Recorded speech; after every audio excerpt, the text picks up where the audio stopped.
Buenos días, buenas tardes, buenas noches. Ya dije en la última charla que no podíamos seguir con las clases presenciales que teníamos en la parroquia de San Pedro Poveda y ahora pues tengo que volver a los vídeos cuyo enlace pues se os habrá mandado y por eso podéis estarlos viendo. Enlazo con la última clase o con la última charla que tuvimos allí en San Pedro Poveda y que tenía como tema la carta a los romanos, tema segundo, o segunda parte, y lectura de la parte doctrinal. Esta parte pues abarca los capítulos 1.18 a 11.36 de la carta y después de haber estado hablando de todo el tema de la justificación, pues había que abordar un poco pues otra serie de elementos que se nos habían quedado pendientes. En concreto, en 3.21 a 4.25, San Pablo va a hablar de que por la fe en Jesucristo llega para todos la justificación. Brevemente lo que habíamos visto era que todos, judíos y gentiles, están necesitados de la gracia, porque todos estamos, usando la terminología de Pablo, bajo la ira de Dios, mientras que no recibimos por la fe la justificación, la gracia de Dios que se nos da. Bueno, pues de esta justificación es de que nos llega por la fe en Jesucristo, de lo que empezamos a hablar en esta charla. Pablo deja de mirar atrás, deja de ver en qué situación está el ser humano sin Cristo y mira hacia la situación actual del hombre, después de que interviene Cristo en la historia. Por Cristo se ha revelado la salvación, la justicia que Dios regala, el don de Dios salvador, pero que hay que acogerlo con la fe. Esta justicia, decíamos ya el otro día también, esta justicia no es el pago o la consecuencia de las buenas obras. No viene de la ley. Pablo utiliza tres metáforas para describir la obra de Dios en el que cree. Ya lo veíamos, en la charla anterior, y esas tres metáforas eran la metáfora judicial, hablando de justificación, que os decía que muchos habían traducido incluso por amnistía. Luego está la imagen sociológica, en la cual se habla de redención, la compra de un esclavo para manumitirlo, para hacerlo libre, para darle la libertad. Y una imagen cúltica, que era la de la expiación, ofrecer un sacrificio para librar de los pecados. Con estas tres imágenes, la judicial, la sociológica y la cúltica, San Pablo intenta aproximarse al hecho de la salvación. ¿Qué ha hecho Cristo para salvarnos? ¿En qué ha consistido esa salvación? La acción de Dios tiene lugar en quien tiene fe. Es consecuencia, es consecuencia de la obra de Jesucristo, que es el que salva, pero hay que acogerla en la fe. No hay lugar para glorificarse. No tiene uno nada que presentarle a Dios como mérito propio. La fe no es una obra, no es un mérito, es una apertura a recibir esa gracia que Dios nos da. no nos salvamos por cumplir la ley, nos salvamos por la misericordia divina realizada en la redención, en la expiación, en la justificación que nos ha conseguido Cristo. Y Pablo reflexiona sobre lo que en el Génesis se dice sobre Abraham, que Dios le hizo una promesa y que esa promesa está vigente hasta que se cumple en Jesucristo y que la ley no puede derogar la promesa porque la ley vino después. Dios nos salva, por tanto, en virtud de la promesa de salvación que hizo, no en virtud de la ley que lo único que hace es demostrar que todos somos pecadores. Bueno, pues, ¿qué frutos y aquí es donde empezaríamos realmente lo que no teníamos visto? ¿Qué frutos de justificación producimos cuando nos justificamos, cuando somos justificados, cuando recibimos la redención, cuando recibimos la expiación? ¿Qué frutos tenemos que producir? ¿Cómo es la vida del que ha recibido la salvación de Cristo acogiéndola por la fe? Pues bien, San Pablo nos dirá que el cristiano está libre de la ira de Dios. Ya os recuerdo que la ira de Dios no es el enfado de Dios, ya lo dijimos el otro día, ni que Dios esté molesto. La ira de Dios es su resistencia inflexible a lo malo y es también la situación de degradación y de perdición en la que se encuentra el hombre. Bueno, pues el cristiano ya está libre de esa situación que llamábamos la ira de Dios. Y eso lo desarrolla en el capítulo 5. Y también nos dirá que estamos libres del pecado, lo desarrolla en el capítulo 6. Estamos libres de la ley misma, y lo desarrolla en el capítulo 7. Y finalmente estamos libres de la muerte. Y eso lo va a desarrollar en el capítulo 8. En el capítulo 5 nos dirá que estamos libres de la ira de Dios. Cuando la persona ya justificada está en paz con Dios, por eso hasta las dificultades son motivo de esperanza.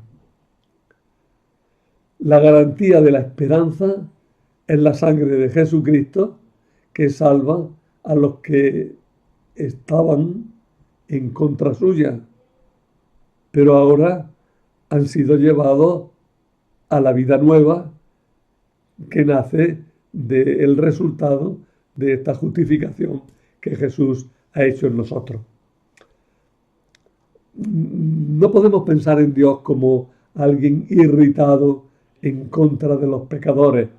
Al contrario, cuando éramos enemigos, la muerte de Cristo nos reconcilió con su amor. Por tanto, fijaros, si Dios estuviera enfadado, no estaría haciendo la salvación.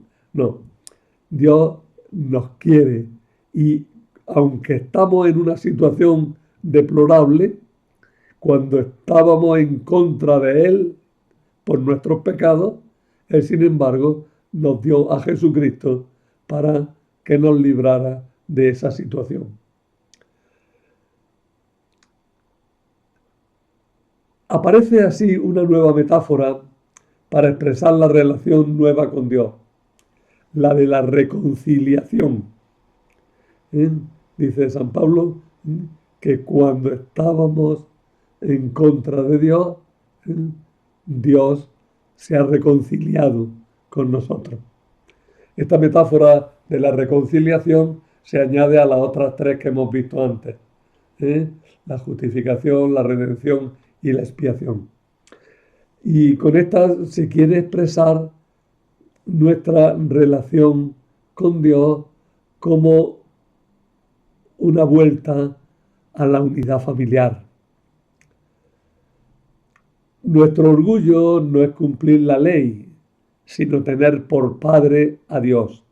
Y lo mismo que el padre acoge al hijo pecador, al hijo que se había ido de la casa, y lo acoge con cariño, pues así también Dios se reconcilia, o mejor, nos reconcilia con Él por la sangre de Jesucristo. ¿Cómo es que un acto individual de Cristo repercute en todos los demás, en todas las demás personas? ¿Es solo cuestión de que Jesús ha dado un buen ejemplo? No, Pablo afirma que hay una solidaridad profunda entre toda la humanidad. La humanidad somos un bloque, ¿no? Tenemos una solidaridad, hay unos lazos que nos unen profundamente. Por eso, desde la ruptura de Adán con Dios, la humanidad entera está separada de Dios. Por esa solidaridad. Lo que hace cada uno repercute en todos los demás. Pues bien, el pecado de Adán nos hizo a todos estar en una situación de lejanía de Dios. En efecto, el pecado de Adán ha corrompido a la humanidad, a la naturaleza humana. El ser del hombre, en cuanto que actúa como ser humano, es lo que hay que restaurar. Dios tiene que restaurar la naturaleza humana porque todos los seres humanos solidarios con Adán hemos pecado en Adán y necesitamos que Dios nos dé a todos la salvación. Por el hecho de ser humanos, estamos marcados por la negativa influencia del mal. Es lo que se llama pecado original. Aquí habría quizás que insistir en una cosa. El pecado original nos afecta porque somos humanos. Y toda la humanidad está integrada. Para nosotros no vale ya tanto el concepto de generación o el concepto de unidad en la sangre, que muchas veces se ha insistido, como somos descendientes de Adán, entonces, pues por esa descendencia se nos ha transmitido el pecado original. Eso es una forma de expresar las cosas, pero pensar que a un hombre lo hicieran en tubitos, ¿no? Sin que hubiera ni siquiera un cromosoma previo anterior, ¿no? Que fuera todo pura química, la elaboraran. Bueno, bien, si es que eso fuera llegar a ser posible, incluso tuviera algún sentido hablar de eso. Pero si llegara a eso, el que saliera de ahí, como no es descendiente de Adán, ¿no estaría marcado por el pecado original? Sí, estaría marcado por el pecado original, porque es ser humano. Y en la humanidad, el pertenecer a este gran bloque que llamamos la humanidad, es por eso por lo que estamos en el pecado de Adán. Es por lo que estamos bajo la ira de Dios, es por lo que estamos necesitados de reconciliación, de restauración, de justificación, de redención, de expiación. Fijaros que se van aumentando las palabras, porque todas esas palabras son aproximaciones a la realidad de la salvación que realiza Dios en nosotros por Jesucristo. Cristo es el nuevo principio de la humanidad. Bien, hasta Cristo, nuestro punto de unión es Adán.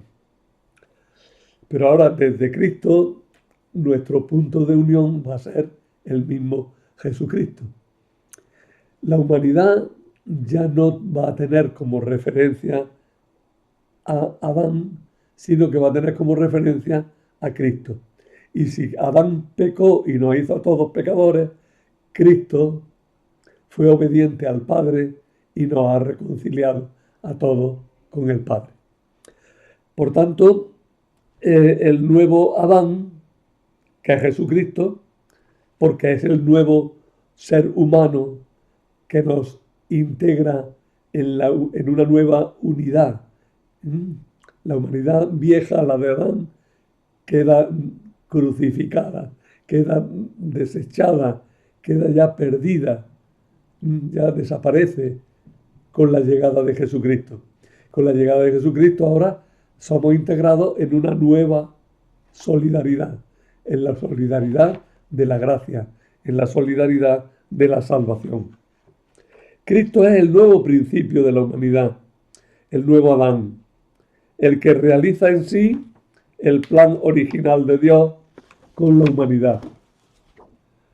Que no encuentro cómo poner los apuntes para poder seguir la charla.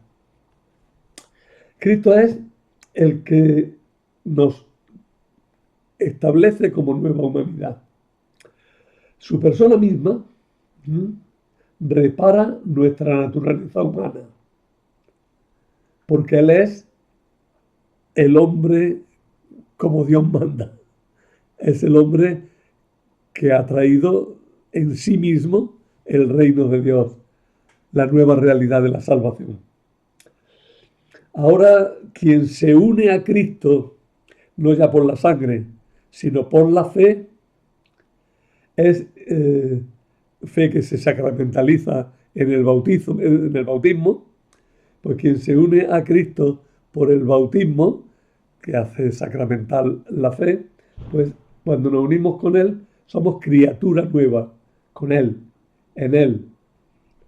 Y somos también seres humanos como Dios manda. Entramos en el reino de Dios. Aquí conviene que recordemos una frase que no es de San Pablo, que es de San Juan, pero que sigue siendo importante, que es cuando dice que los que aceptan a Cristo no han nacido de la carne ni de la sangre, sino de Dios.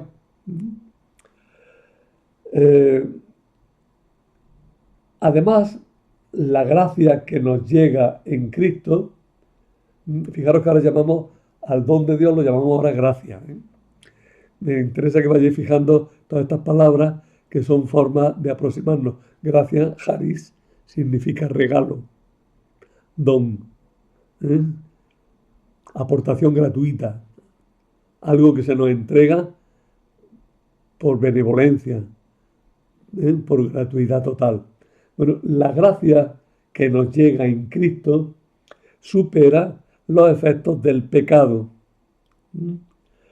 Y podemos entonces vivir una vida en plenitud. Si el pecado nos conducía al abismo, la gracia nos conduce a la salvación. Diciéndolo gráficamente, si el pecado nos hunde en el infierno, la gracia nos lleva al paraíso, nos lleva al cielo. La gracia que nos llega con Cristo supera los efectos del pecado. Por tanto, podemos vivir una vida en plenitud.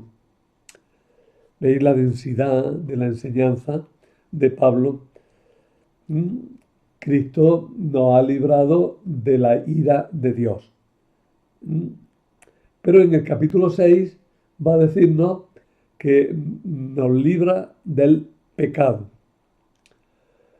Si la gracia es un don gratuito, pues la pregunta que nos podríamos hacer es, ¿entonces da igual pecar que no pecar?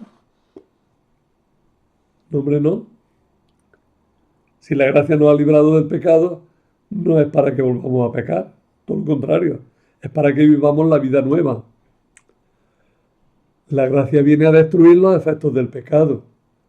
Si volvemos al pecado, la gracia queda ineficaz.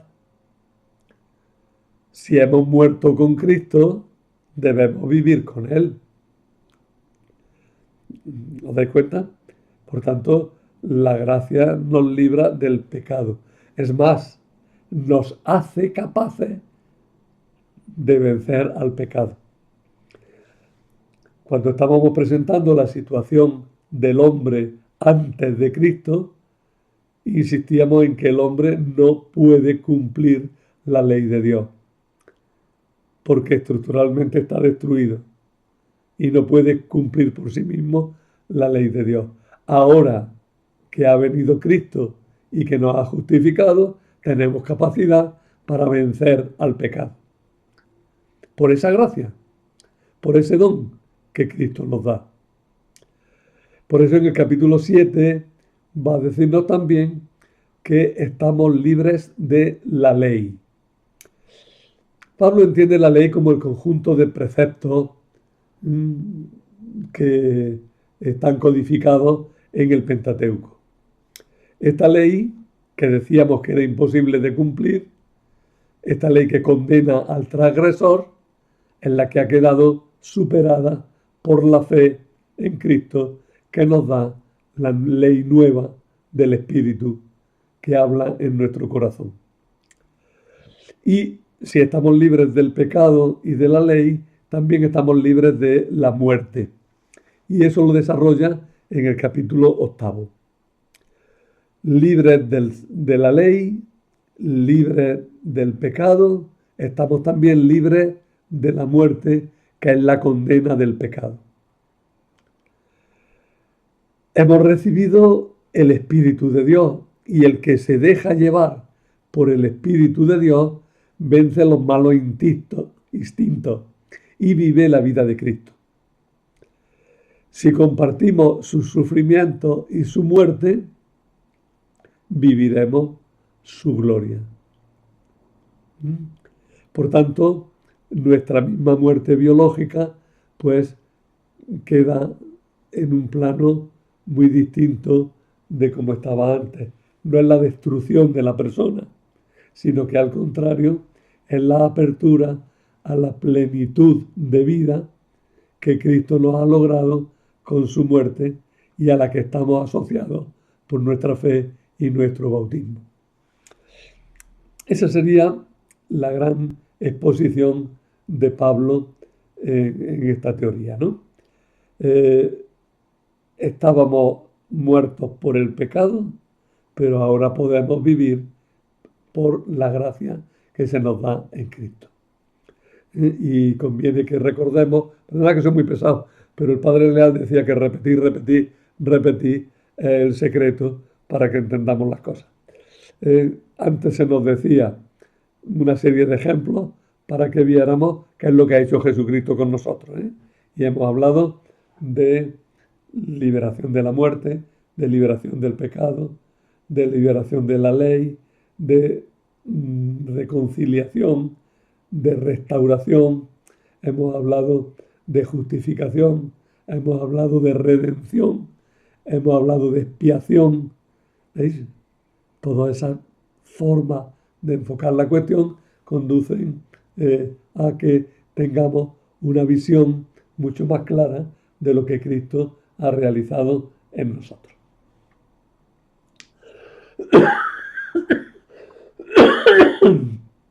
Pero llegados a este punto, nos encontramos con una dificultad.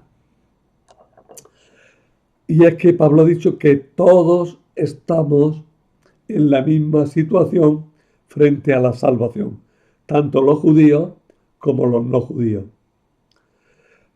Entonces, si todos están en la misma situación frente a la salvación, ¿qué importancia tiene pertenecer a Israel?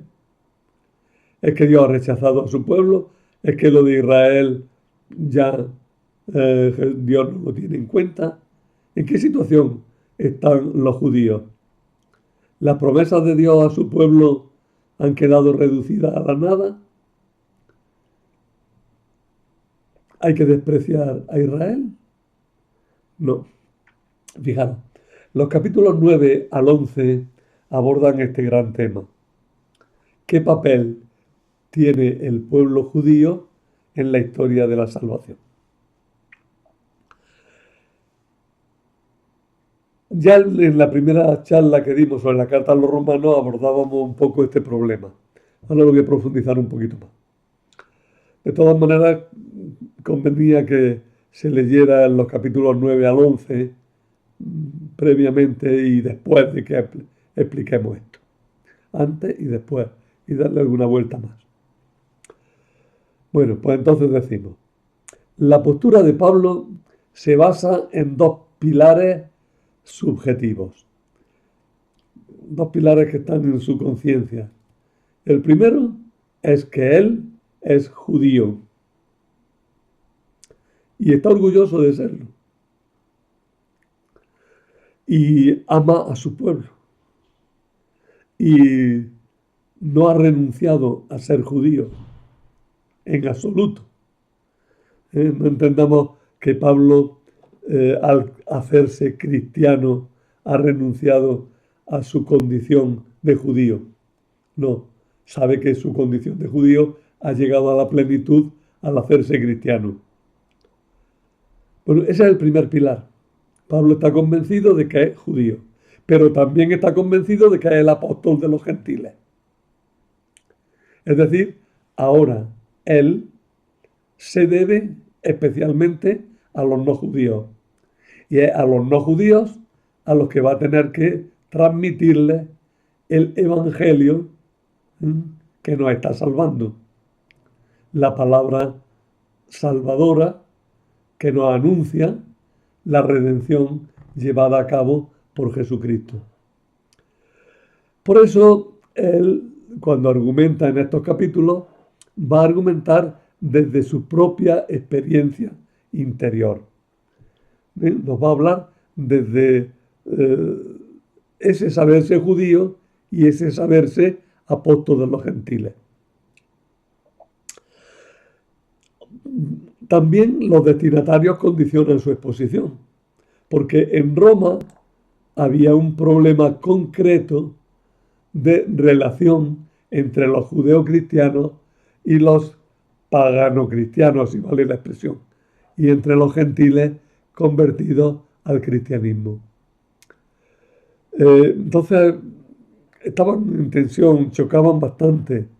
Ya hablábamos de que las discusiones y las peleas que todo esto habían causado habían llegado al punto de que había tenido que intervenir el emperador expulsando a los revoltosos de la ciudad. Bueno, pues, ¿cuál es la situación de judíos cristianos y de gentiles convertidos al cristianismo entre sí? ¿Qué situación tienen ante Dios? Desde el punto de vista de la salvación realizada, los dos están en la misma situación. Claro que aquí Pablo hace una afirmación contundente. No vale ahora el decir unos están en mejor situación que otros. No. Tanto judíos que se han hecho cristianos como gentiles que se han hecho cristianos están en la misma situación. ¿Supone eso que los judíos no convertidos al cristianismo quedan fuera de la salvación como pueblo para siempre? ¿Supone eso que Dios ha rechazado a su pueblo definitivamente? Porque eso sería que Dios ha roto sus promesas con su pueblo. ¿Es Dios fiel a sus promesas o no? Los judeocristianos que tienen todavía familiares, amigos, gente muy querida, que no han pasado al cristianismo, pero son judíos, tienen que ver a sus paisanos, a sus familiares, como rechazados por Dios. Bueno, pues San Pablo va a intentar acercarse a este problema. No es que llegue a encontrar una situación, una solución así muy clara, pero sí apunta los grandes principios de solución. Dios desde siempre ha elegido a quien ha querido. Punto primero. Dios desde siempre ha elegido a quien ha querido. Y nadie ha podido llegar a Él exigiendo la elección. Y entonces dirá que no todos los descendientes de Abraham son hijos de Abraham. No todos los israelitas son Israel.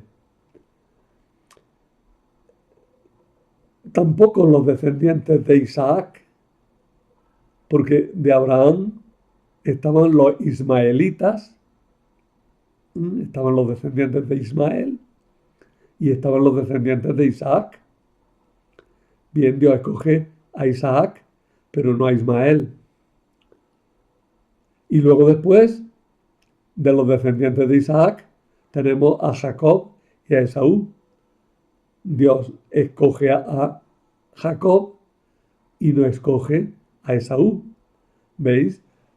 Dios es libre en su elección. Dios va eligiendo a quien quiere. Además, el papel de cada cual en la historia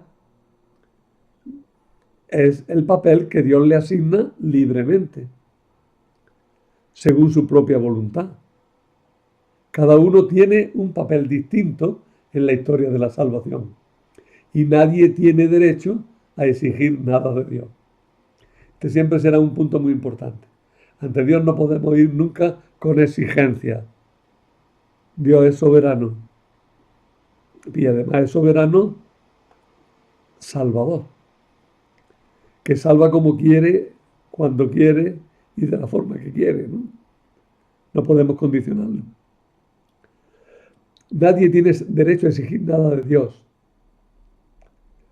En el plan de Dios ha entrado a acoger en su pueblo a quienes no eran de su pueblo, pero también permitir que parte de ese pueblo deje de serlo. Y eso ha pasado siempre a lo largo de los siglos. Ya antes de Cristo, muchos prosélitos se van incorporando al pueblo de Israel.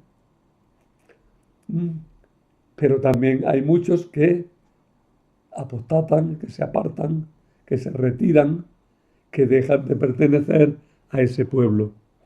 Por eso San Pablo dirá, no todo Israel es Israel. No todos los hijos de Adán son los elegidos y los herederos de la promesa. Entonces, primera solución. Oye, no es que Dios haya rechazado a Israel en bloque. Todavía muchos que éramos judíos, Pablo es judío, muchos que éramos judíos, hemos aceptado la salvación. Y Dios elige a quien quiere. Pone el ejemplo del olivo. Del olivo se han desgajado muchas ramas, pero también se han injertado en el olivo nuevas ramas, que son los gentiles. El Israel, según la raza, en conjunto, en su mayoría, ha rechazado la verdadera salvación, porque ha preferido conseguir la salvación mediante la ley en vez de acoger la gracia.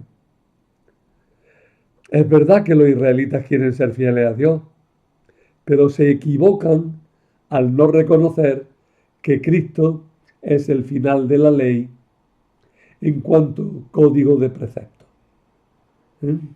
La ley en cuanto código de preceptos, en cuanto enumeración de mandamientos, esa ley queda desbordada por la nueva situación que ha traído Cristo.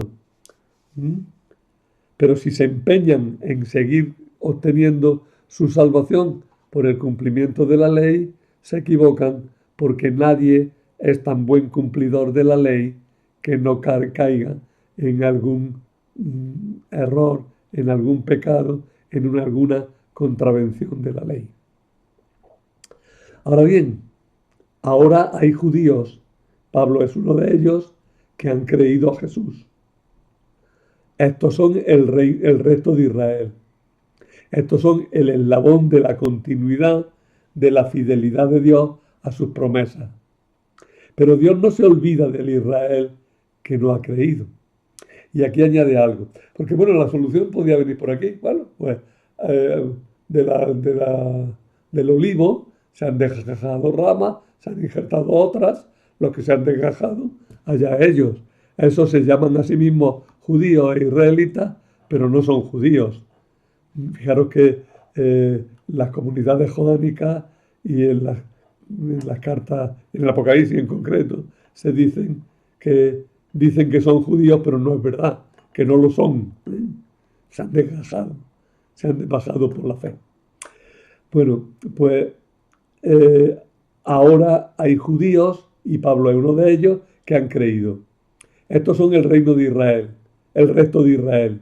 Estos son el eslabón de la continuidad, de la fidelidad de Dios a sus promesas. Pero Pablo añade algo más. Pero Dios no se ha olvidado del Israel que no ha creído.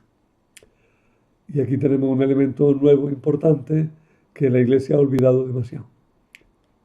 Pero que es un punto importante. Y teníamos que reactivarlo. Dios no se ha olvidado del Israel que no ha creído en Jesús. Por eso la Iglesia ha seguido rezando por los judíos siempre. Muchas veces se ha insistido en que en el Viernes Santo se pedía por los pérfidos judíos y eso era un desprecio de los cristianos a los judíos. Bueno, la palabra suena fatal. Pero lo que querían decir, la oración era todo lo contrario, que a pesar de que no han aceptado a Jesucristo, podemos rezar por ellos porque Dios sigue queriendo a esa parte del pueblo que se ha separado, que está apartada de Dios, que no está viviendo la salvación que ha traído Jesús. Dios quería darse a conocer a todos los pueblos mediante Israel. En tu descendencia serán benditas todas las naciones. Pero Israel, en conjunto, en una mayoría de sus miembros, ha fallado. Sin embargo, Dios no abandona su plan de salvación para toda la humanidad. Pablo espera que el Israel no creyente sentirá envidia de los paganos y se convertirá. El tema de la envidia merecería un tratado, que lo tratáramos, merecería un tema, ¿no?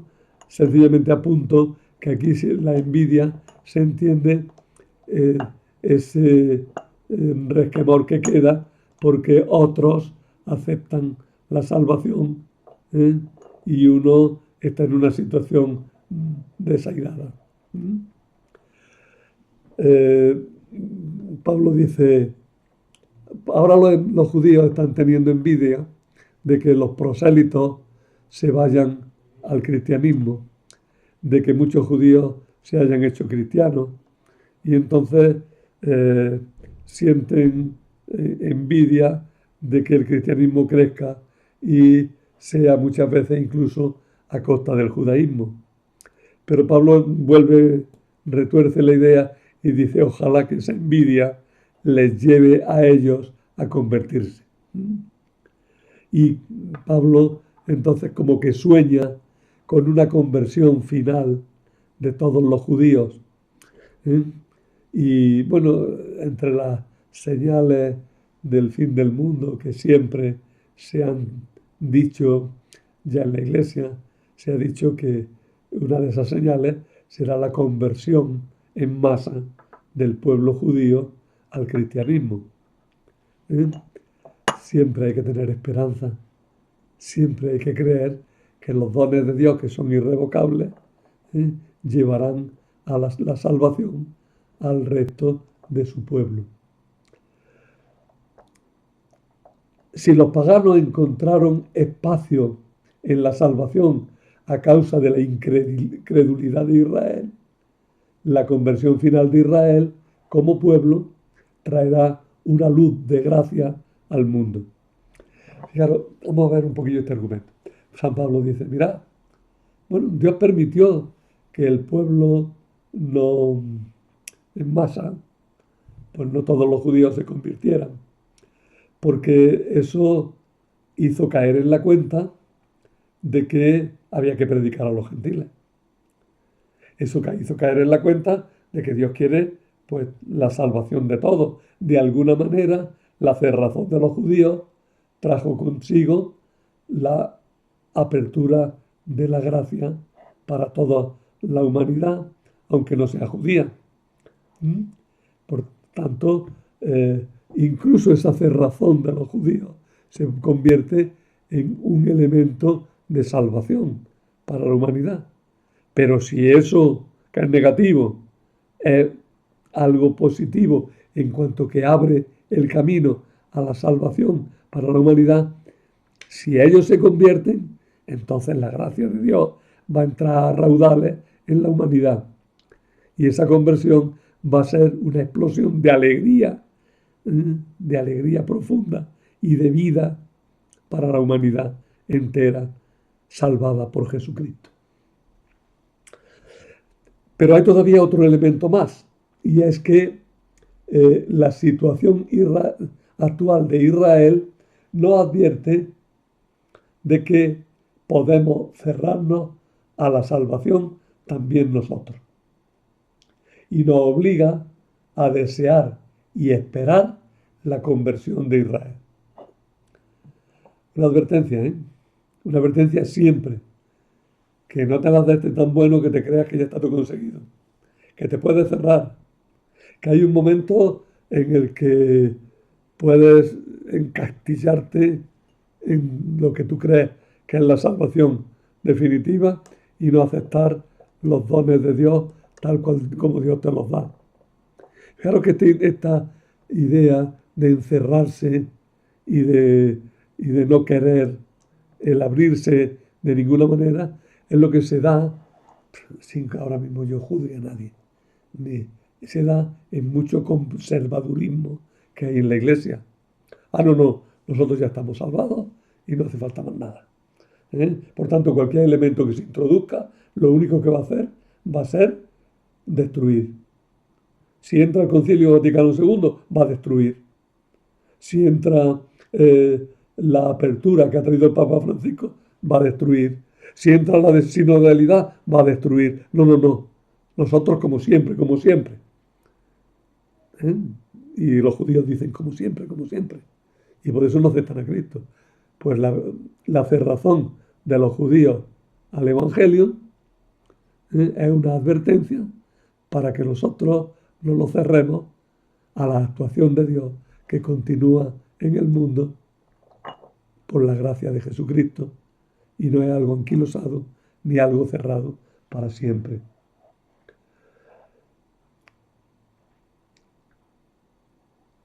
Ya hemos puesto la comparación del olivo, que es importante en Pablo.